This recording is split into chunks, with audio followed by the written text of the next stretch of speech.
অভয়ার ন্যায় বিচারের দাবিতে বিগত 2 মাস ধরে West Bengal junior doctors front এবং আপামর জনগণের সম্মিলিত যে গণ আন্দোলন চলছে তার পরিপ্রেক্ষিতে আমরা ওয়েস্ট বেঙ্গল জুনিয়র ডক্টর ফ্রন্টের কয়েকজন সহযোদ্ধা তারা আমরণ অনশনে ধর্মতলায় বসেছে। সেই আমরণ অনশনের প্রতি পূর্ণাঙ্গ সমর্থন এবং শুভেচ্ছা এবং সহানুভূতি প্রকাশ করার জন্য বর্ধমান মেডিকেল কলেজের জুনিয়র ডাক্তার এবং আমাদের মেডিকেল স্টুডেন্টস আমরা সম্মিলিতভাবে আজকে সকাল 9টা থেকে রাত্রি 9টা পর্যন্ত 12 ঘন্টার প্রতীকী অনশনের আমরা ডাক দিয়েছি এবং এই অনশন অবস্থান আমাদের চলছে। আমরা সরকারের কাছে এই অনুরোধ এবং আর্জি জানাতে চাই যে বিচার প্রক্রিয়া আর বিলম্বিত না করে অতি দ্রুততার সাথে এই বিচার প্রক্রিয়া এবং তদন্ত প্রক্রিয়া সম্পন্ন হোক। এই মর্মে আমরা প্রায় 8 থেকে 9 দফা দাবি, সেটা আমাদের দাবি নয়, সেটা জনগণের দাবি, জনস্বাস্থ্যের দাবি। হাসপাতালগুলো যে বেহাল স্বাস্থ্য ব্যবস্থা রয়েছে, যেখানে রুগীদের ওষুধপত্র, বেড সংখ্যা থেকে শুরু করে রুগীদের আত্মীয় পর্যন্ত আশ্রয়স্থল, সেখানে যে সংকট রয়েছে, এই সমস্ত পরিকাঠামোর যথোপযুক্ত উন্নয়ন দরকার। স্বাস্থ্য ব্যবস্থার ক্ষেত্রে স্থায়ী চিকিৎসক, স্থায়ী স্বাস্থ্যকর্মী, স্থায়ী নার্সিং স্টাফ তার নিয়োগের ক্ষেত্রে যে সংকট রয়েছে, যে সংকট অতি দ্রুত কাটিয়ে ওঠা দরকার। নাহলে স্বাস্থ্য ব্যবস্থাকে যত্ন পরিষেবার সাথে পরিষেবা দেওয়া একেবারে সম্ভব নয়। স্বাস্থ্য ব্যবস্থায় যে সীমাহীন দুর্নীতি, ট্রেড সিন্ডিকেট, যে রাজনৈতিক পরিবেশ, যে রাজনৈতিক সন্ত্রাস চলছে, এইগুলোতে কখনো একটা উন্নত দেশে কাম্য নয়।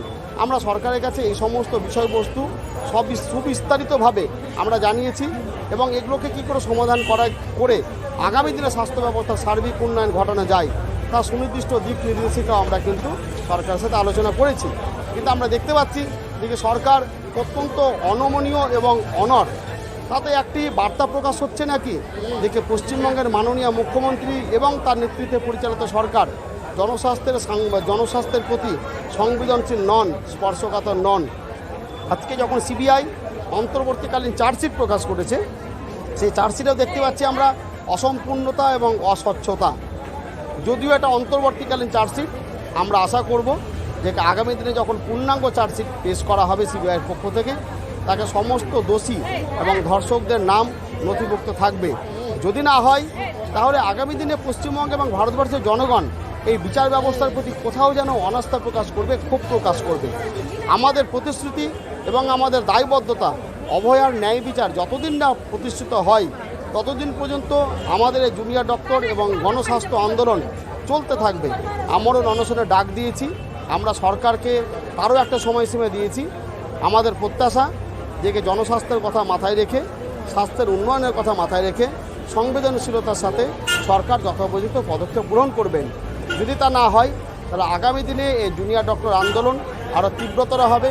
পশ্চিমবঙ্গে এবং সমস্ত ভারতবর্ষের আপামর জনগণকে আবার সংগঠিত করে ভারতবর্ষের রাজপথে নেমে আসবে এবং জাতীয় স্তরে যে সমস্ত স্বাস্থ্য সংস্থা রয়েছে তাদের কাছে আমরা পশ্চিমবঙ্গের ছায়াচিত্র, স্বাস্থ্যের নিরাপত্তার যে বেহাল অবস্থা, স্বাস্থ্য ব্যবস্থার যে পরিকাঠামোর যে তলানিতে ঠেকেছে, সব কিছু ছায়াচিত্র প্রকাশ করে সমগ্র ভারতবর্ষব্যাপী আবার দুর্বার আন্দোলন সংগঠিত হবে।